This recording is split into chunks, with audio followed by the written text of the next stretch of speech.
நான் நாகாலாந்திலே பணி செய்கிற போது, இந்தியாவினுடைய ஒரு மாநிலம் நாகாலாந்து, கொஹிமாவிலே அதனுடைய தலைநகரத்திலே நான் ஆசிரியராக பணி செய்து கொண்டிருந்தேன். வாரத்தில் 2-3 நாட்களேனும் என்னுடைய ஆசிரிய பணி அங்கே பள்ளிக்கூடம் 12:30 மணி வரைக்கும் தான், 8 அது முடிந்த உடனே அங்கே ஒரு வார் சிமெட்ரி இருக்கிறது. அதாவது யுத்தத்தில் இறந்து போனவர்களுடைய கல்லறைகள். அந்த கல்லறையிலே தோட்ட வேலை செய்பவனுக்கு கூட 1 லட்சம் ரூபாய் மாத சம்பளம் இருக்கிறது. காரணம், அந்த சம்பளத்தை இங்கிலாந்து அரசாங்கம் இன்றைக்கும் கொடுத்து கொண்டிருக்கிறது. 2ஆம் உலகப் போரிலே இறந்து போன லட்சக்கணக்கான பேருடைய கல்லறைகள் அங்கே இருக்கின்றன. ஒவ்வொரு கல்லறையை சுற்றியும் ரோஜாக்கள் மலர்ந்து காட்சி தருகின்றன. அன்றைக்கு முகம் தெரிந்தவர்கள், பெயர் தெரிந்தவர்களுடைய கல்லறை எல்லாம் தனித்தனியாக வைக்கப்பட்டிருக்கிறது. இந்த திருவிதாங்கூர் சமஸ்தானம், இன்றைக்கு தான் இது கன்னியாகுமரி மாவட்டம், அன்றைக்கு இது திருவிதாங்கூர் சமஸ்தானம் என்று இருந்தபோது அன்றைக்கு இறந்து போனவர்களுடைய கல்லறையில் எல்லாம் திருவிதாங்கூர் சமஸ்தான வீரர் என்று எழுதப்பட்டிருக்கிறது. இப்படி முகம் தெரியாமல், இப்படி பெயர் தெரியாமல் பல்லாயிரம் பேர் அந்த யுத்தத்திலே மாண்டு போயிருக்கிறார்கள். அவர்களை எல்லாம் ஓரிடத்தில் இட்டு புதைத்து விட்டு ஒரு பெரிய நினைவு சின்னம் எழுப்பி இருக்கிறார்கள். அந்த நினைவு சின்னத்திலே எழுதி இருக்கிறார்கள், when you go home tell them of us, when you go home tell them of us, for your tomorrow we gave our today. நீங்கள் வீட்டிற்கு போன உடனேயே எங்களை பற்றி சொல்லுங்கள். உங்களுடைய இன்றைய பொழுதிற்காக அல்லது உங்களுடைய நாளைய பொழுதிற்காக எங்களுடைய இன்றைய வாழ்க்கையை நாங்கள் ஈகம் செய்திருக்கிறோம், தானம் செய்திருக்கிறோம் என்று உங்களுடைய வீட்டிலே இருக்கிறவர்களுக்கு சொல்லுங்கள் என்று எழுதப்பட்டிருக்கிறது. அதனால் தான் அதை நான் இன்றைக்கு இந்த வலிய விளையிலே இருக்கிற உங்களுடைய இதய வயல்களிலே அதை தூவுகிறேன். என்ன அர்த்தம்? நீங்களெல்லாம் சுபிட்சமாக வாழ்வதற்கு, நீங்களெல்லாம் பாதுகாப்பாக வாழ்வதற்கு, நீங்களெல்லாம் சுதந்திரத்தோடு வாழ்வதற்கு எங்களுடைய உயிரை தந்திருக்கிறோம் என்பதை நீங்கள் மறந்து விடாதீர்கள், நினைவு கூறுங்கள் என்று அங்கே எழுதப்பட்டிருக்கிறது. இன்றைக்கும் அதே நாகாலாந்தினுடைய எல்லையோரத்திலே, அதே மணிப்பூரினுடைய எல்லையோரத்திலே, அதே மேகாலயாவினுடைய எல்லையோரத்திலே, அதே காஷ்மீரினுடைய எல்லையோரத்திலே நம்முடைய சிப்பாய்களாக, நம்முடைய தேசத்தை காக்கிறவர்களாக ராணுவ வீரர்கள் இந்த நள்ளிரவிலும் வலம் வந்து கொண்டிருக்கிறார்கள். ஏதோ ஒரு ரொட்டி துண்டை தன் பாக்கெட்டிலே போட்டுவிட்டு கையிலே துப்பாக்கியோடு இந்த தேசத்தை பாதுகாத்துக் கொண்டிருக்கிறார்கள் என்பதனையும் நான் இங்கே ஞாபகப்படுத்த ஆசைப்படுகிறேன். என் அன்பிற்குரிய பெரியவர்களே, என் அன்பிற்குரிய குழந்தைகளே, உங்கள் மனங்களிலே ஒன்றை நீங்கள் இருத்திக் கொள்ளுங்கள். இந்த நாட்டிற்காக இரத்தத்தையும் உயிரையும் ஈகம் செய்தவர்களை நாம் நினைத்து பார்க்க வேண்டும். இந்த நாட்டிற்காக தன்னை ஈகம் செய்வதற்கு தயாராக துப்பாக்கியோடு நிற்கிற நம்முடைய ராணுவ வீரர்களையும் நீங்கள் மறந்துவிடக் கூடாது என்பதற்காக இதை இன்னும் உங்களுடைய மனவயலிலே இன்னும் ஆழமாக நான் விதையிடுகிறேன். இந்த பகுதியிலிருந்து காசிநாடார் அவர்கள் இராணுவத்திலே பணியாற்றினார்கள். அவர் நிறைய அனுபவங்களை நம்மோடு பகிர்ந்து கொண்டிருக்கிறார்கள். அது ஒரு சாதாரண பணி அல்ல என்பதை நீங்கள் புரிந்து கொள்ளுங்கள். தன்னை இந்த நாட்டிற்காக தியாகம் செய்வதற்கு தயாராகிறவர்கள் தான் அந்த பணிக்கு செல்கிறார்கள் என்பதனையும் நீங்கள் மறந்து விடாதீர்கள். எனவே நாம் சாதாரணமாக பார்க்கிற நம்முடைய அதிகாரிகளை விட அவர்கள் பலபடி உயர்ந்து நிற்கிறவர்கள் என்பதையும் நீங்கள் மறந்து விடாதீர்கள். மதிக்கத்தக்கவர்கள் என்பதையும் நீங்கள் மறந்து விடாதீர்கள். இந்த நேரத்தில் நான் உங்களுக்கு சொல்லி செல்லுகிற ஒரு செய்தி என்னவென்றால், நாம் பெற்ற இந்த சுதந்திரம் சும்மா வந்ததல்ல என்பதை நீங்கள் உங்கள் மனங்களிலே தூவிக்கொள்ளுங்கள். கத்தியின்றி இரத்தமின்றி யுத்தம் ஒன்று வருகிறது என்று பாடினால் கூட லட்சக்கணக்கானவர்கள் தங்களுடைய உயிரை ஈகம் செய்திருக்கிறார்கள் என்பதை நீங்கள் மறந்து விடாதீர்கள். 1919 ஏப்ரல் 19 ஜாலியன் வாலாபாத் என்கிற இடத்திலே அமைதி வழியிலே இந்தியாவினுடைய தலைவர்கள் எங்களுக்கு சுதந்திரம் தா, வெள்ளையனே வெளியேறு என்று போராடுகிறார்கள். கோபம் கொக்கப்பளிக்க அந்த வெள்ளை ஆட்சி அதிகாரம் சுட்டு தள்ளுகிறார்கள். குருவிகளை சுடுவது போல் சுட்டு தள்ளுகிறார்கள். பல நூறு பேர் செத்து மடிகிறார்கள். பிரிட்டிஷ் பாராளுமன்றத்திலே இந்த ஜாலியன் வாலாபாத் படுகொலையை பற்றி பேசுவதற்காக ஜெனரல் டயர் எழும்புகிறான். அவன் பிரிட்டிஷ் பாராளுமன்றத்திலே நின்று கொண்டு பேசுகிறான். சுட்டோம் சுட்டோம், துப்பாக்கியில் தோட்டாக்கள் தீரும் வரை சுட்டோம். இன்னும் தோட்டாக்கள் இருந்திருந்தால் இதற்கு மேலாகவும் சுட்டிருப்போம் என்று அந்த பிரிட்டிஷ் பாராளுமன்றத்திலே நின்று ஒருவன் கொக்கரித்தான். அந்த கொக்கரிப்பை செய்தி வழியாக கேட்ட ஒரு சிறுவன் இந்த ஜாலியன் வாலாபாத் படுகொலை நடந்த 2வது நாள் அதே பகுதி வழியாக நடந்து போகிறான். அங்கே இரத்தம் திட்டு திட்டாக கிடக்கிறது. துப்பாக்கியிலிருந்து வெளியே வந்த துப்பாக்கி குண்டுகள் ஆங்காங்கே சிதறி கிடக்கின்றன. அந்த துப்பாக்கி குண்டுகளை எல்லாம் பொறுக்கி அவன் செட்டை பைக்குள்ளாலே போடுகிறான். அங்கே கிடந்த இரத்த துளிகளை கட்டி கட்டியாக கிடந்ததை தன்னோடு ஒரு கையால் கோரி கண்ணிடம் இருந்த ஒரு குப்பியிலே போட்டு வீட்டிற்கு கொண்டு வருகிறான் அந்த சிறுவன். அவனுக்கு 12 வயசு நண்பர்களே. அந்த துப்பாக்கியின் தோட்டாக்களை தன்னுடைய வீட்டிற்கு பின்னால் இருந்த தோட்டத்திலே கொண்டு புதைத்துக் கொண்டிருக்கிறான். அவன் தாய் கேட்கிறாள், மகனே என்ன நட்டு கொண்டிருக்கிறாய், என்ன விதையை நீ நடுகிறாய் என்று கேட்கிறாள். அவன் தன் தாயிடம் சொல்லுகிறான், அம்மா துப்பாக்கியின் குண்டுகளை நட்டு கொண்டிருக்கிறேன். அவை முளைக்கும், அவை மரமாகும், அவை காய்க்கும், நிறைய துப்பாக்கி குண்டுகளாக காய்க்கும். என்றாவது ஒரு நாள் இந்த மரத்தில் காய்க்கிற துப்பாக்கி குண்டுகளை எல்லாம் எடுத்துக்கொண்டு போய் இந்த நாட்டை அடிமைப்படுத்தி வைத்திருக்கிற இந்த நாட்டிலே ஜாலியன் வாலாபாத் என்கிற இடத்திலே நம்முடைய தலைவர்களை எல்லாம் கொன்று குவித்த இந்த வெள்ளையக்காரர்களை நான் சுட்டு வீழ்த்தி இந்த நாட்டிலிருந்து துரத்துவேன் அம்மா என்று சொல்லுகிறான். 12 வயசு இளைஞன், ஒரு சிறுவன் சொல்லுகிறான். தாய் சிரிக்கிறாள். வெடிகுண்டு எப்படி முளைக்கப் போகிறது? அந்த குப்பியிலே சேகரித்தானே இரத்தம், அந்த இரத்தத்தை ஒவ்வொரு நாளும் அவன் தன்னுடைய நெற்றியிலே திலகமாக போட்டுக் கொள்ளுகிறான். அந்த 12 வயது இளைஞன். காலம் தோல் உரிக்கிறது என் நண்பர்களே. 1919 ஏப்ரல் 19 ஜாலியன் வாலாபாத் படுகொலை சரியாக 10 ஆண்டுகளுக்கு பிறகு 1929 ஏப்ரல் மாதம் 8ஆம் தேதி அந்த இளைஞனுக்கு 22 வயது. அவனும் அவனுடைய நண்பனும் அன்றைக்கு இந்தியாவை எப்படி நம்முடைய கண்ட்ரோலுக்குள்ளால், நம்முடைய கைப்பியுள்ளால் வைத்துக் கொள்வது என்கிற திட்டம் தீட்டுகிற பாராளுமன்ற கூட்டம், ஆங்கிலேயர்களுடைய கூட்டம் நடைபெறுகிறது. நண்பர்களோடு அந்த பாராளுமன்ற கட்டிடத்திற்குள் நுழைகிறான் அந்த இளைஞன். தன்னுடைய நண்பனோடு சென்று தான் வைத்திருந்த வெடிகுண்டை மனிதர்களுக்கு மேல் அவன் வீசவில்லை, வெள்ளைக்காரர்களுக்கு மேல் அவன் வீசவில்லை. தனியாக ஒரு இடத்திலே ஏறுகிறான். எரிந்துவிட்டு துப்பாக்கியால் மேலே சுடுகிறான். சுட்டுவிட்டு வெள்ளைக்காரர்களை பார்த்து சொன்னான், இதுவரைக்கும் கேட்காத செவிகள் இன்றைக்கு கேட்கட்டும், இதுவரைக்கும் கேட்காத செவிகள் இன்றைக்கு கேட்கட்டும். வெள்ளையர்களே, சுதந்திரத்தை தந்துவிட்டு வெளியேறி விடுங்கள், இல்லை என்றால் நடப்பது வேறாக இருக்கும் என்று எச்சரித்து விட்டு வெளியே வருகிறான். அவனை கைது செய்கிறார்கள். சில மாதம் அவன் சிறையில் இருக்கிறான். பிறகு அவன் வெளியே வந்து விடுகிறான். அந்த இளைஞன். சுதந்திர போராட்டம் 2 பக்கமாக நடந்து கொண்டிருக்கிறது.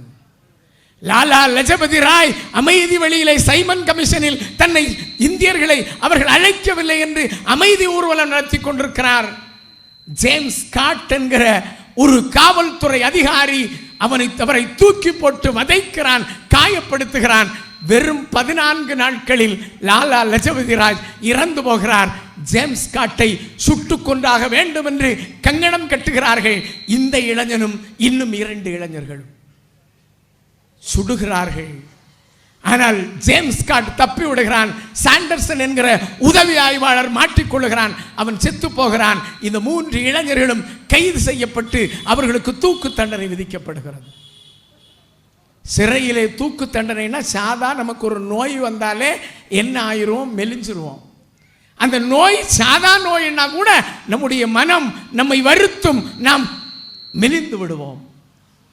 தூக்கு தண்டனை கைதிகளை ஒவ்வொரு நாளும் எடை பார்ப்பார்கள். அந்த இளைஞனை ஒவ்வொரு நாளும் எடை எடுக்க வருகிறார்கள். பரிசோதிக்கிறார் மருத்துவர். ஒவ்வொரு நாளும் அவனுடைய எடை கூடிக்கொண்டே இருக்கிறது. மருத்துவர் கேட்கிறார், என்ன எல்லா சிறை தண்டனை கைதிகளும், எல்லா தூக்கு தண்டனை கைதிகளுக்கும் அவனுடைய எடை குறையும், உன்னுடைய எடை மட்டும் கூடிக்கொண்டிருக்கிறதே ஏன் என்று கேட்கிறார். அவன் சொல்லுகிறான், நான் யாருக்காக சாக போகிறேன்? என் அன்னை நாட்டிற்காக என்னை ஈகம் செய்ய போகிறேன்.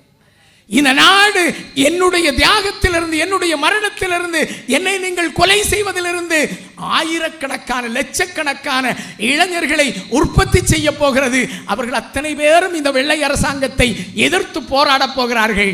என் நாட்டிற்காக, என் இந்தியாவிற்காக நான் சாவதை பெருமையாக கருதுகிறேன். அதனால் தான் அந்த மகிழ்ச்சியின் உச்சத்தில் என் உடலின் எடை அதிகரிக்கிறதுங்கிறான். குறிப்பிட்ட நாள் வருகிறது, அவனை தூக்கிலே போடுகிற அன்றைக்கு காலையில் கேட்கிறார்கள், உன்னுடைய கடைசி ஆசை என்ன? அந்த இளைஞன் சொல்லுகிறான், என்னுடைய கடைசி ஆசை என்ன தெரியுமா? நீங்கள் என்னை தூக்கிலே போடுகிற போது ஒரு கருப்பு துணியை எடுத்து, ஒரு குல்லா போன்ற துணியை எடுத்து என் முகத்திலிருந்து கழுத்து வரை மறைப்பீர்களே, அதை மறைக்க கூடாது.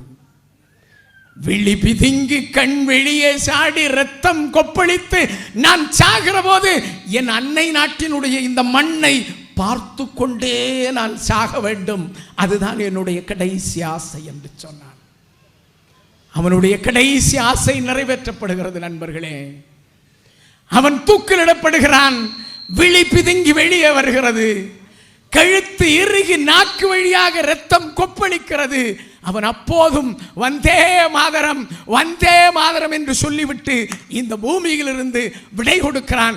அவன்தான் மாவீரன் பகத்சிங் என்கிற 24 வயது இளைஞன் என்பதை தயவு செய்து மறந்து விடாதீர்கள்.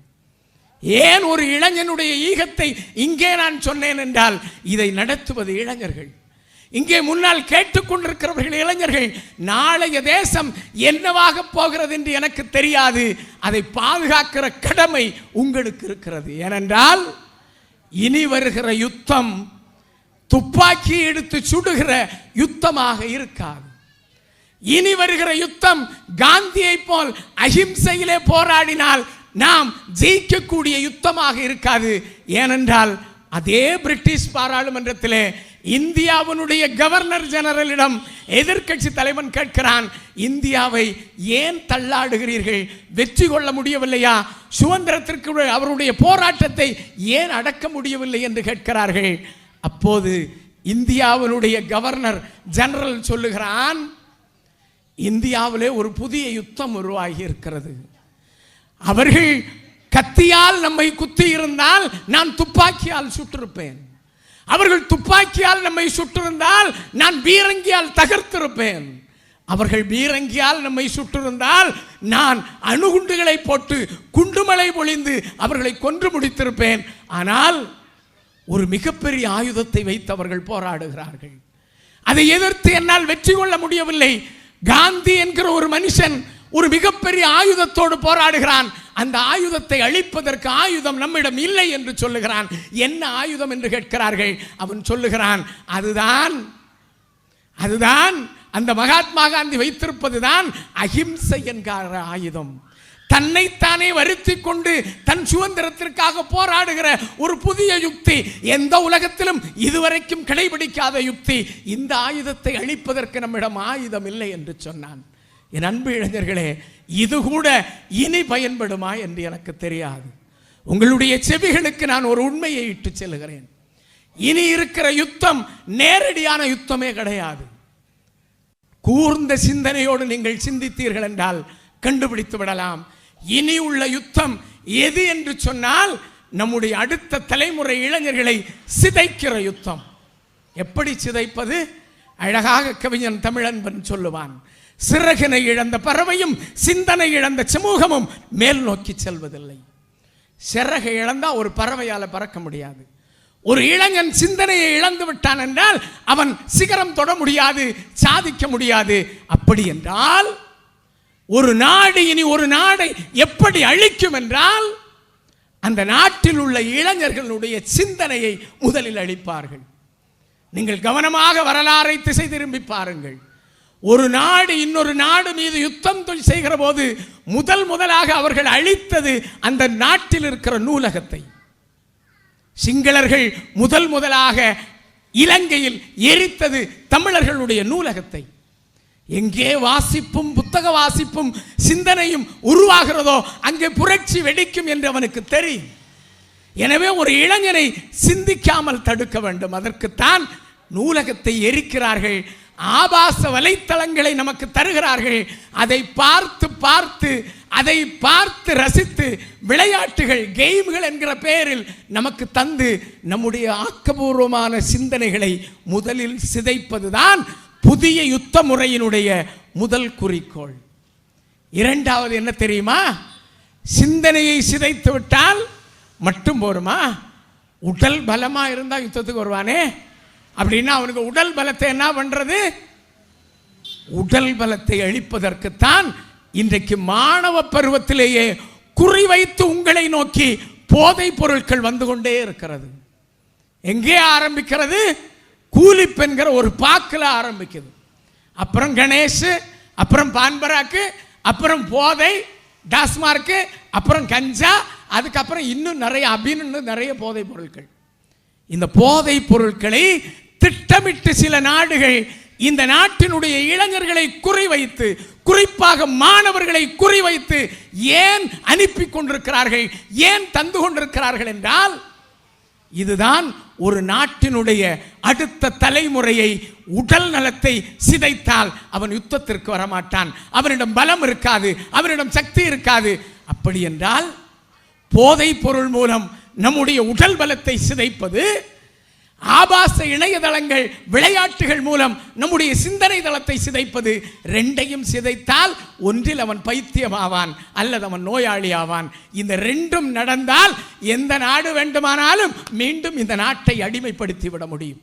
ஆகவே என் அன்பிற்குரிய இளைஞர்களே, அன்பிற்குரிய மாணவர்களே, உங்களுக்கு நான் சொல்லி செல்லுகிற செய்தி இதுதான். போதையிலும் விழுந்து விடாதீர்கள், அது பேராபத்து.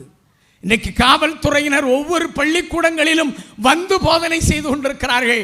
தயவு செய்து போதைப் பொருட்களை திட்டமிட்டு பரப்புகிறார்கள், தொட்டு விடாதீர்கள். இன்னும் உங்களுக்கு ஒரு சின்ன குறிப்பு தாரேன். இந்த பாக்கு வைக்கிற கொஞ்சம் பேர் இன்னைக்கு இருக்காங்க, பெரிய ஆட்களும் இருக்காங்க. இந்த பாக்கை எதில் தயாரிக்கான்னு கூகுளில் போய் சர்ச் பண்ணி பார்த்தேன். இந்த வச்சோடனே போதையாருதே சில பாக்கு, அது எதில் தயாரிக்காங்க, எப்படி தயாரிக்காங்கன்னு பார்த்தா வேற ஒன்றும் இல்லை மக்களே, மூணு பொருட்கள். அதனால நீ தயாரிக்கிறதுக்கு போயிடாத. இந்த 3 பொருட்கள் என்ன அதை சொல்றேன், அதுக்கு பிறகு சாப்பிடணும்னா சாப்பிட்டுக்கோ. முதல் பொருள் கடுக்கா. இந்த கன்னியாகுமரி கடற்கரையில எல்லாம் போட்டு கடைகளில் நிறைய விற்பாங்க கடுக்கா. அது ஒரு மருத்துவ பொருளும் கூட, கடுக்காய். அந்த கடுக்காயை உடைச்சி பவுடர் பண்றான். 2 காட்டுப்பள்ளி இருக்கு பார்த்தியா, இவ்வளவு சைஸ்ல உள்ள காட்டுப்பள்ளி, சில நேரம் வீடுகள்லையும் வரும், உத்தரத்திலோடி போவோம் இந்த சைஸ்ல பள்ளி. காட்டுப்பள்ளியை பிடிச்சி கொன்று உணர போட்டு பொடி பண்றான். 2 இந்த 2ஐயும் மிக்ஸ் பண்ணிக்கிட்டு ஈரப்பதத்துக்கு கழுதைக்க மூத்திரம் இருக்கு பார்த்தியா, இந்த ஒண்ணுக்கு இருக்கிறது கழுதை, அந்த கழுதைக்கு சிறுநீரை மூத்திரத்தை அதில் மிக்ஸ் பண்ணி விறகி அதை தாளில் வச்சு பொதிஞ்சு உனக்கு தர்றான். என்னெல்லாம்? கடுக்கா, காட்டுப்பள்ளி, கழுதை மூத்திரம். இனி சாப்பிடணுமா? வாயில வைக்கணுமா எவனுக்காவது? தயவு செய்து தொட்டு விடாதீர்கள். நீங்க உங்களுக்கு தொடுறதுக்கு ஆசை வந்தா நெய்யூர் ஹாஸ்பிட்டல்ல கேன்சர் இன்ஸ்டிடியூட் தனியே இருக்கு, அங்க போய் பாக்கு வச்சவங்க நிறைய பேர் என்ன நிலையில இருக்கிறான், போதைக்கு அடிமையானவன் என்ன நிலையில் இருக்கிறான் என்று பார்த்துவிட்டு, என் அன்பு இளைஞர்களே, நீங்கள் அதை பற்றி யோசியுங்கள். ஒரு நாடு இன்னொரு நாடை இனி இப்படித்தான் அழிக்கும். எனவே தயவு செய்து போதை பக்கம் போய்விடாதீர்கள். ஒரே ஒரு செய்தி கூட இங்கே யாரும் சொல்லல. அதனால வயநாட்டில் நிலச்சரிவு வந்துருச்சு. நிறைய பேர் செத்து போனாங்க. கிராமமே முடிஞ்சிருச்சு. எல்லாம் மண்ணுக்குள்ள கிடக்கு. இன்னும் புணம் தேடிக்கிட்டே இருக்கிறாங்க. அறிவியலாளர்கள் ஏற்கனவே எச்சரிக்கிறாங்க. நமக்கு வேளிமலையில் மலை இருக்குது. மேற்கு தொடர்ச்சி மலை குஜராத்தில் தொடங்கி கன்னியாகுமரி இங்கே வரைக்கும் இருக்கு. இந்த மலையை எப்படி மலை பெயர்ந்து மழை வந்தோடனே கீழே வரும்னா, அறிவியல் இதுதான், நீங்க புரிஞ்சுக்கணும். மலையில மரம் நிற்கும். மரத்துக்கு வேறு இந்த மண்ணுக்குள்ளால சுத்தி பசஞ்சு எங்கும் கிடக்கும். இந்த மரத்துக்கு வேறு என்ன பண்ணும்னா, மண்ணு கீழே போயிடாம அங்கேயும் இங்கேயும் விலகாம இந்த வேறு பிடிச்சி வச்சுக்கிடும். மண் அப்படியே நிற்கும். மரம் நின்னாதான் வேறு, வேறு இருந்தாதான் மண்ணு. அந்த மரத்தை நம்ம முறிச்சிட்டோம்னு வைங்க, என்ன ஆகும்? வேரும் பட்டு காஞ்சி போயிடும். அந்த வேர் போன பிறகு மழை, பெருமழை பெய்தால் அந்த தண்ணியில மண்ணு முதல்ல அடிச்சுக்கிட்டு வரும். அதுக்கப்புறம் பாறைகள் எல்லாம் உருண்டுகிட்டு வரும். எல்லாம் கீழே விழுந்துரும். வயநாடு அழிந்ததனுடைய கதை இதுதான். மரங்களை முறித்தார்கள். தேயிலை எஸ்டேட், காஃபி எஸ்டேட், பணப்பயிர்களை, காட்டு மரங்களை அழித்துவிட்டு பணப்பயிர்களை நட்டார்கள். இன்றைக்கு மலையே இல்லை, எங்க போச்சுன்னே தெரியாது. நாம் கவனமாக இருக்க வேண்டும். நம்முடைய பகுதி மலைகள் நிறைந்த பகுதி. அறிவியலாளர்கள் மிகப்பெரிய ஒரு எச்சரிக்கையை தந்திருக்கிறார்கள். என்ன எச்சரிக்கை தெரியுமா? மேற்கு தொடர்ச்சி மலை இருக்குல்ல, இந்த பாறை உடைக்காங்கல்ல, இதுதான் மேற்கு தொடர்ச்சி மலை.